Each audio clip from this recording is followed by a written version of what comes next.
نحمده ونصلي على رسوله الكريم.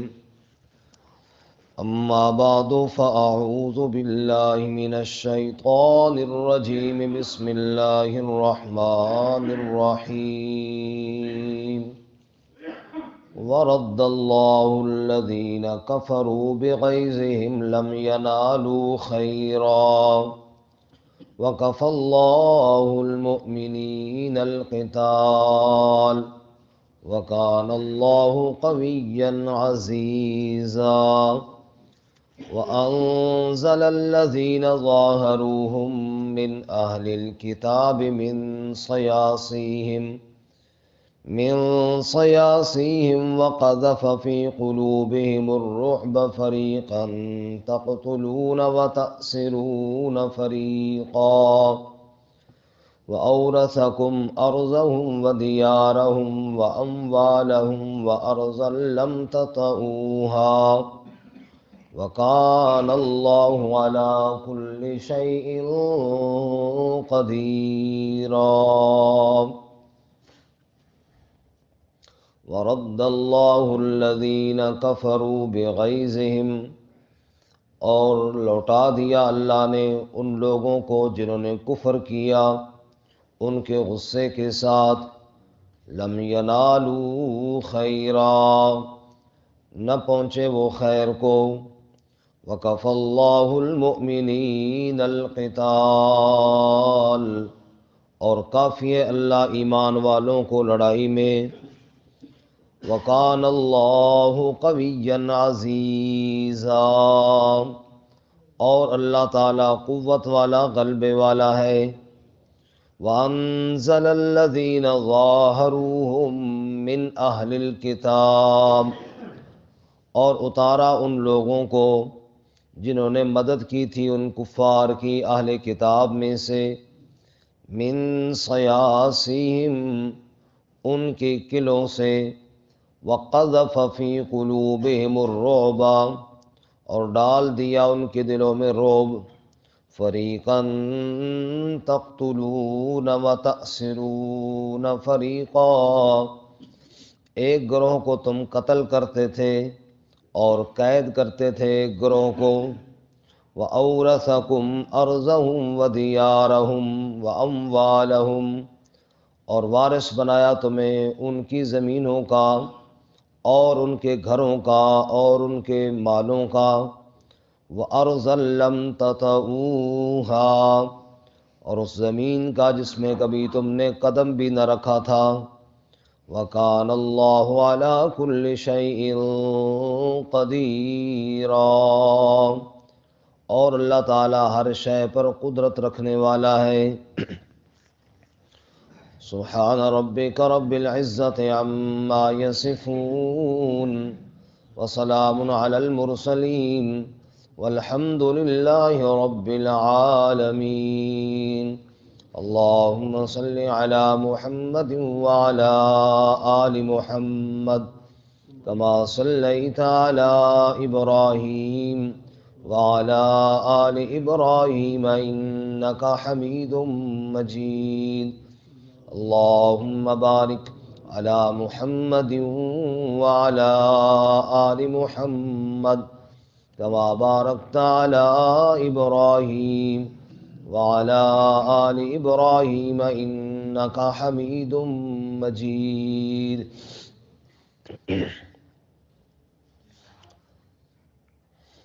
معزز سامعین، سورۃ الاحزاب کا تیسرا رکوع آیت نمبر 25، 26 اور 27 تلاوت کی ہیں. اللہ رب العزت ان کے مطابق صحیح بیان کی توفیق عطا فرمائے اور ہمیں قرآن و سنت پر عمل کرنے کی توفیق عطا فرمائے. گزشتہ آیات میں غزوہ احزاب کا تذکرہ تھا کہ جب ہر طرف سے لشکر مدینہ منورہ پر چڑھ دوڑے اور منافقین بہانے بنا کر بھاگنے کی کوشش کرنے لگے اور اہل ایمان ڈٹ کر کھڑے ہو گئے اور اللہ رب العزت کے وعدے پر یقین کامل رکھتے تھے اور انہوں نے کہا اللہ اور اس کے رسول نے جو کہا وہ سچ کہا۔ چنانچہ خندق کے آر پار چھوٹی بہت جھڑپیں ہوتی رہیں اور بالآخر اللہ تعالیٰ نے طوفان بھیجا اور فرشتوں کے لشکر بھیجے اور کفار ناکام ہو کر واپس لوٹ گئے۔ اللہ فرماتے ہیں وَرَدَّ اللَّهُ الَّذِينَ كَفَرُوا بِغَيْظِهِمْ، کافروں کو اللہ نے واپس کر دیا ان کے غصے کے ساتھ۔ بڑے غیظ و غضب کے ساتھ آئے تھے کہ مدینہ کی اینٹ سے اینٹ بجائیں گے اور مسلمانوں کا نام و نشان مٹائیں گے، بس وہ سارا غصہ اندر ہی کھول رہا تھا اور واپس چلے گئے۔ لم ینالوا خیرا، کسی خیر کو حاصل نہ کر سکے۔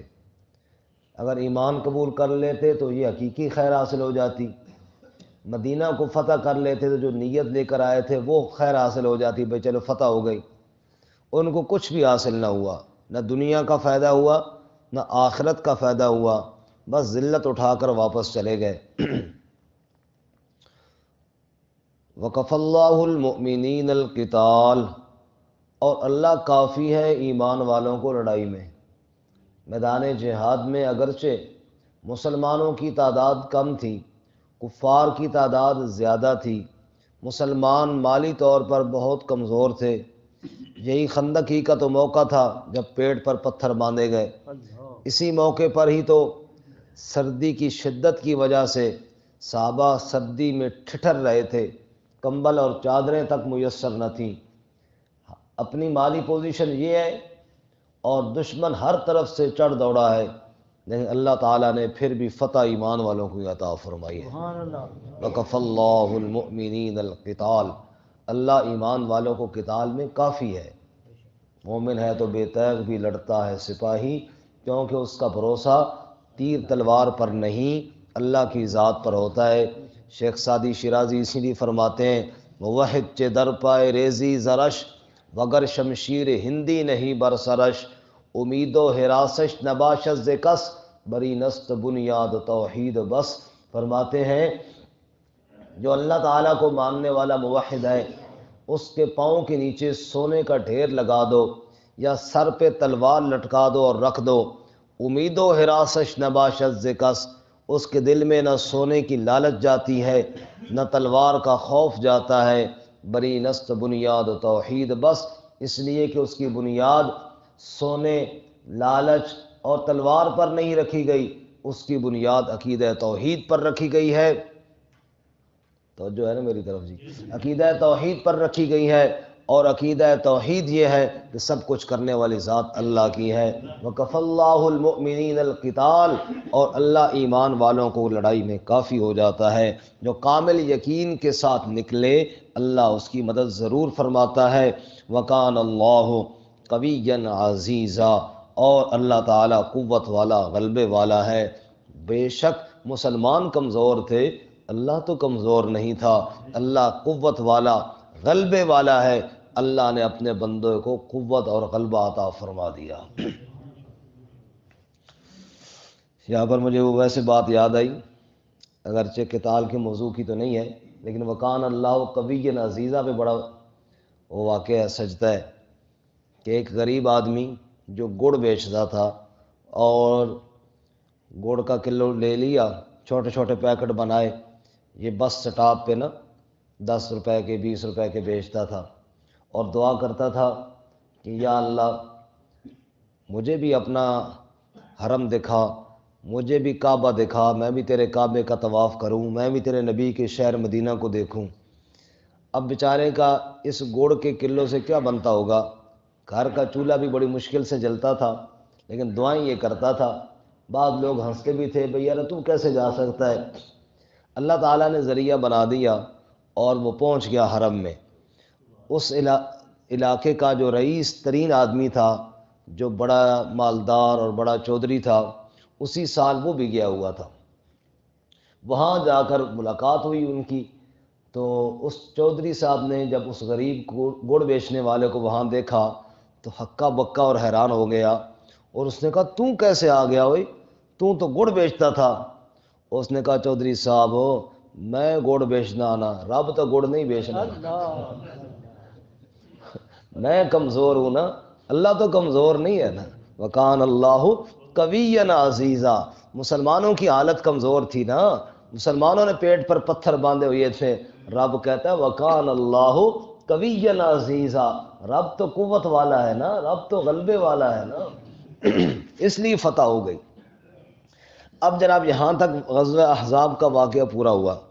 اس کے بعد آگے غزوہ بنو قریظہ کا واقعہ ہے کہ جب کفار کے لشکر واپس پلٹے اور ناکام ہو کر شکست خوردہ ہو کر مکہ کی جانب باقی اپنے اپنے قبائل کی جانب لوٹے، اور رسول اللہ صلی اللہ علیہ وسلم گھر تشریف لائے، غسل فرما رہے تھے، ظہر کا وقت تھا کہ جبرائیل علیہ السلام آ گئے اور کہا اللہ کے رسول صلی اللہ علیہ وسلم آپ نے ہتھیار اتار دیے؟ کہا ظاہر ہے جی، غزوہ ختم ہو گیا، کفار واپس لوٹ گئے تو اتارنے ہی تھے۔ فرمایا ہم فرشتوں نے تو نہیں اتارے، آپ نے بڑے جلدی اتار دی ہیں۔ آپ صلی اللہ علیہ وسلم سمجھ گیا کہ اللہ کا کوئی اور حکم آ گیا ہے۔ حضور نے فرمایا جبرائیل اللہ کا کیا حکم ہے؟ کہ اللہ کا یہ حکم ہے کہ بنو قریظہ کا وہ قبیلہ جنہوں نے معاہدہ توڑا ہے جا کر ان کی خبر لو۔ یہ یہودی وہ تھے، بنو نذیر جلا وطن ہو گئے تھے، اور یہ بنو قریظہ ان کے ساتھ مسلمانوں کا معاہدہ تھا۔ بات کچھ پہلے ہو چکی ہے اس پر کہ ہم مدینہ کے اندر جو کہ یہ بھی قریب ہی رہتے تھے، آپس میں مسلمانوں کے ساتھ ہم بھی نہیں لڑیں گے، مسلمان ہمارے ساتھ نہیں لڑیں گے، اور اگر کوئی اور دشمن حملہ آور ہوتا ہے مسلمانوں پر یا بنو قریظہ کے یہودیوں پر تو ہم ایک دوسرے کے ساتھ تعاون کریں گے، ہمارا معاہدہ ہے۔ اور جب احزاب کے موقع پر، غزوہ احزاب کے موقع پر ہر طرف سے لشکر مدینہ کی طرف آئے تو رسول اللہ صلی اللہ علیہ وسلم ان کی طرف سے مطمئن تھے، بھئی چلو ان کے ساتھ تو ہمارا معاہدہ ہے، یہ ہماری مدد کریں گے، تعاون کریں گے، نہ تعاون کیا تو کم از کم کسی دشمن کے ساتھ نہیں کھڑے ہوں گے کیونکہ ان کے ساتھ ہمارا معاہدہ ہے۔ لیکن ان کو جب ورغلایا گیا اور ان کے پاس وہ حیی ابن اخطب اور اس طرح کے خیبر کے وہ یہودی آئے اور انہوں نے ان سے کہا کہ دیکھو سارے کافر ہم اکٹھے ہیں، مسلمانوں کو مٹا کر جائیں گے تو تم بھی چھوڑو معاہدے کو، ہمارے ساتھ ہو جاؤ ورنہ بعد میں پھر تم بھی پچھتاؤ گے۔ تو انہوں نے سوچا کہ مسلمانوں نے تو ویسے مٹ جانا ہے، تو ہم ایسا نہ ہو کہ کافروں کو بھی اپنے ساتھ خفا کر بیٹھے۔ تو عین اس موقع پر جب مدینے کا گھیراؤ کر رکھا تھا کفار نے، تو ان بدبختوں نے بھی معاہدہ توڑ دیا اور انہوں نے کہا کہ ہم بھی حملہ کرتے ہیں مسلمانوں پر۔ رسول اللہ صلی اللہ علیہ وسلم اب اس پریشانی میں تھے، عین موقع پر انہوں نے غداری کی۔ آپ صلی اللہ علیہ وسلم نے دو صحابہ کو بھیجا، ایک حضرت سعد بن معاذ اور دوسرے حضرت سعد بن عبادہ رضی اللہ تعالی عنہما کو، کہ جاؤ اور تحقیق کر کے آؤ کہ کیا واقعی انہوں نے معاہدہ توڑ دیا ہے یا یہ ویسے افواہ ہے۔ اور آپ صلی اللہ علیہ وسلم نے فرمایا اگر وہ معاہدے پر قائم رہے اور انہوں نے نہ توڑا ہوا، یہ جھوٹی خبر ہوئی، تو پھر واپس آ کر سب کے سامنے اونچی آواز میں آپ نے بتانا ہے کہ نہیں ایسی کوئی بات نہیں ہے، وہ معاہدے پر قائم ہے۔ اور اگر خدا نہ خواستہ انہوں نے معاہدہ توڑ دیا ہے تو پھر واپس آ کر اونچی آواز میں نہ بتانا، ظاہر مسلمانوں کے دلوں پر اثر ہوگا نا اور پریشانی ہوگی، پھر خفیہ مجھے اشارے سے بتا دینا۔ بہرحال حضرت سعد بن معاذ اور حضرت سعد بن عبادہ رضی اللہ تعالی عنہما واپس پلٹے اور نبی صلی اللہ علیہ وسلم کو اشارہ کیا کہ یا رسول اللہ معاہدہ تو ٹوٹ چکا ہے، اور وہ بدبخت اللہ کے نبی کے بارے میں بھی غلط باتیں کر رہے ہیں، اور انہوں نے آپ صلی اللہ علیہ وسلم کے بارے میں بھی غلط الفاظ کے، جب انہوں نے جا کر بات کہی نا کہ رسول اللہ صلی اللہ علیہ وسلم سے جو تمہارا معاہدہ ہوا ہے، انہوں نے کہا کون رسول اللہ، نعوذ باللہ، کون محمد صلی اللہ علیہ وسلم، کون سا معاہدہ، ہمارا کوئی معاہدہ نہیں ہے۔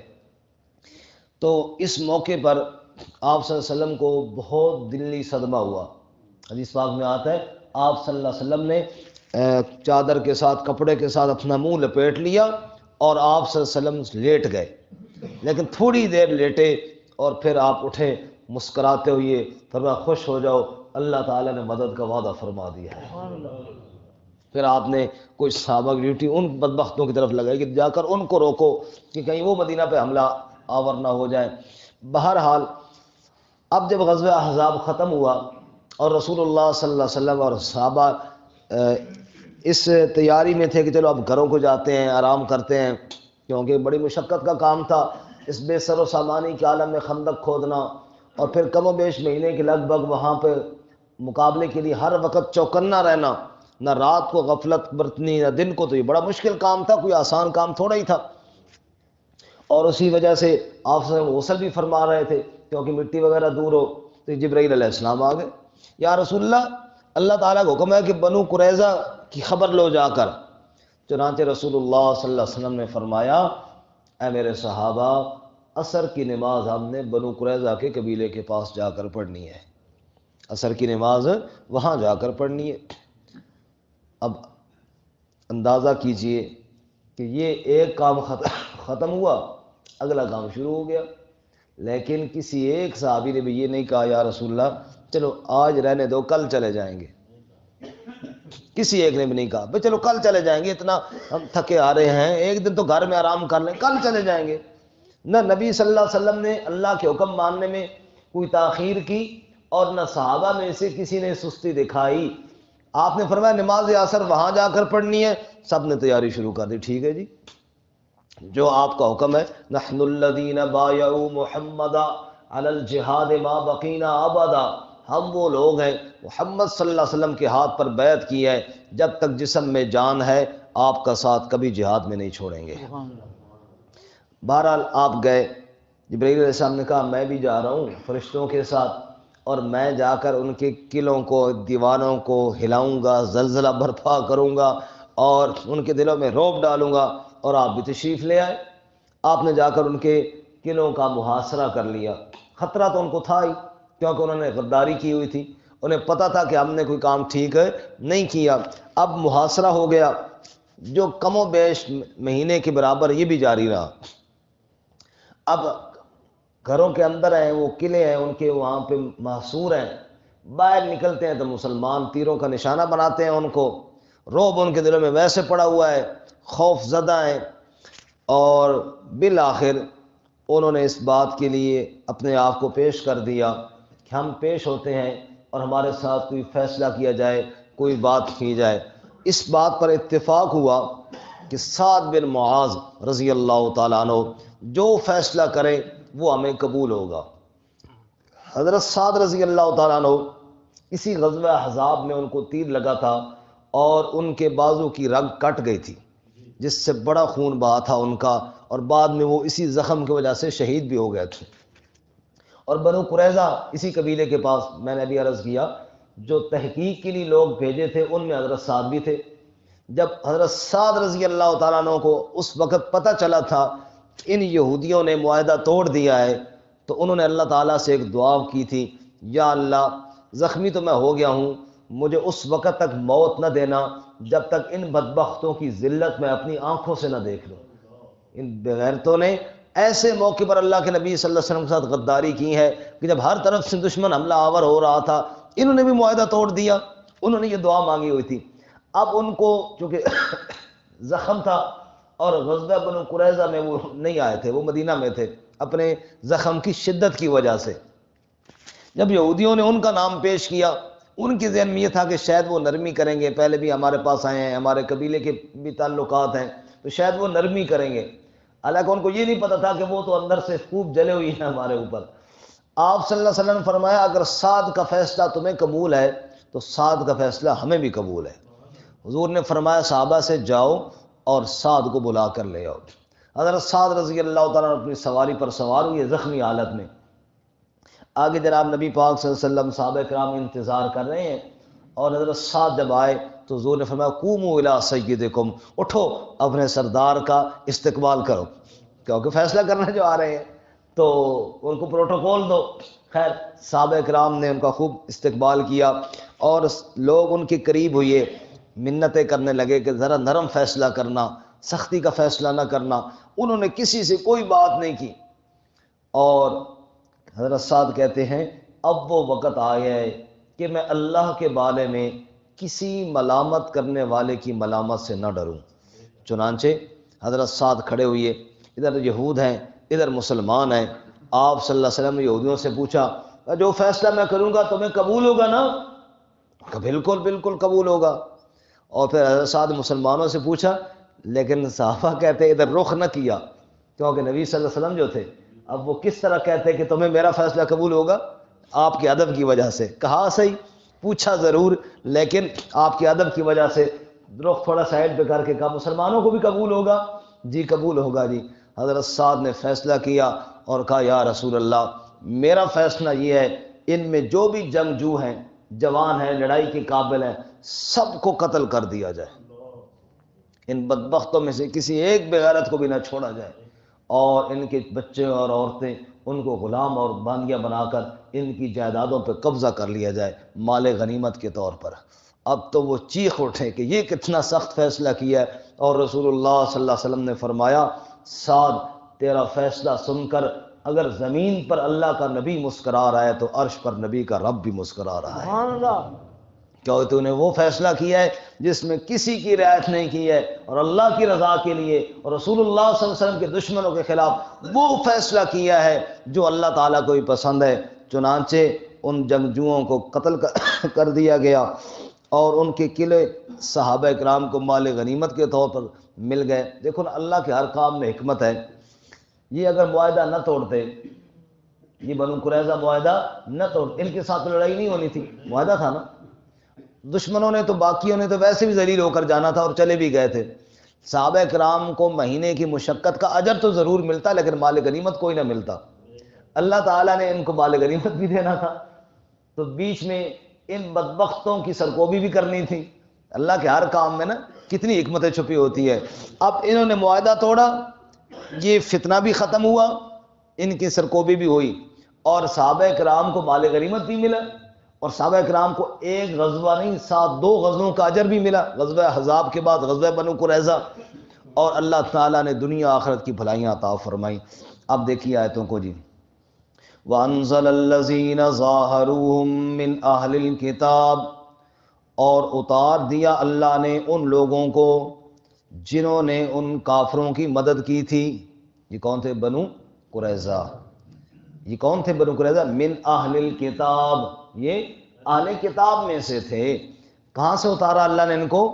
من سیاسیہم، ان کے قلعوں سے اتارا، نکلوایا وہاں سے۔ وقذف فی قلوبہم الرعب، اور ان کے دلوں میں اللہ نے رعب کو ڈال دیا، خوف زدہ ہو گئے۔ رسول اللہ صلی اللہ علیہ وسلم کی خصوصی صفات میں ایک یہ بھی ہے، نصرت بالرعب، حضور فرماتے ہیں رعب کے ذریعے اللہ نے میری مدد کی، اور اس موقع پر تو خاص کر اللہ نے ان کے دلوں میں رعب ڈال دیا۔ فریقا تقتلون وتأسرون فریقا، ایک گروہ کو تم قتل کرتے تھے اور قید کرتے تھے ایک گروہ کو۔ وَأَوْرَثَكُمْ أَرْضَهُمْ وَدِيَارَهُمْ وَأَمْوَالَهُمْ، اور اللہ نے تمہیں وارث بنایا ان کی زمینوں کا اور ان کے گھروں کا اور ان کے مالوں کا۔ اللہ تعالیٰ نے مال غنیمت کے طور پہ تمہیں عطا فرمائے۔ وَأَرْضًا لَّمْ تَطَئُوهَا، اور وہ زمین جس کو تم نے روندا تک نہ تھا، قدم نہ رکھا تھا، وہ زمین بھی اللہ نے تمہیں دی۔ مفسرین فرماتے ہیں یا تو اس سے یہی زمین مراد ہے خیبر والی، کہ ظاہر بات ہے یہودیوں کی تھی تو مسلمانوں نے کہاں، خیبر والے نے بنو قریظہ والی یہودیوں کی تھی کہ مسلمانوں نے یہاں پر قدم نہیں رکھے تھے، یا اس سے بعد والی فتوحات جو غزوہ خیبر کے موقع پر خیبر کی زمین ہے، اور اس کے بعد عنقریب جلد ہی غزوہ خیبر بھی ہوا، اس کی طرف اشارہ کر دیا کہ اللہ تمہیں عنقریب اور زمینیں بھی عطا فرمائے گا جہاں پر تم نے کبھی قدم تک نہیں رکھا ہوگا۔ وَكَانَ اللَّهُ عَلَىٰ كُلِّ شَيْءٍ قَدِيرًا، اللہ ہر چیز پر قدرت رکھنے والا ہے، وہی ہوگا جو منظور خدا ہوگا۔ اگر اللہ تعالیٰ کسی کو ذلیل کرنا چاہے تو وہ قادر ہے، کسی کو عزت دینا چاہے وہ اس پر بھی قادر ہے۔ قُلِ اللَّهُمَّ مَالِكَ الْمُلْكِ تُؤْتِي الْمُلْكَ مَن تَشَاءُ وَتَنزِعُ الْمُلْكَ مِمَّن تَشَاءُ وَتُعِزُّ مَن تَشَاءُ وَتُذِلُّ مَن تَشَاءُ بِيَدِكَ الْخَيْرُ، اے اللہ ملک کا تو ہی مالک ہے، جس کو چاہتا ہے ملک دیتا ہے، جس سے چاہتا ہے چھین لیتا ہے، جس کو چاہتا ہے عزت دیتا ہے، جس کو چاہتا ہے ذلیل کر دیتا ہے، ساری بھلائیاں تیرے ہی ہاتھ میں ہیں، تو شاہوں کو گدا کر دے، گدا کو بادشاہ کر دے، میرے اللہ تیری مرضی، جدھر چاہے ادھر کر دے، کسی کو تاج سلطانی کسی کو در بدر کر دے، میرے اللہ تیری مرضی، جدھر چاہے ادھر کر دے، فیصلہ جو میرے رب کا چلتا ہے۔ وکان اللہ علی کل شیء قدیرا، اللہ ہر چیز پر قدرت رکھنے والا ہے۔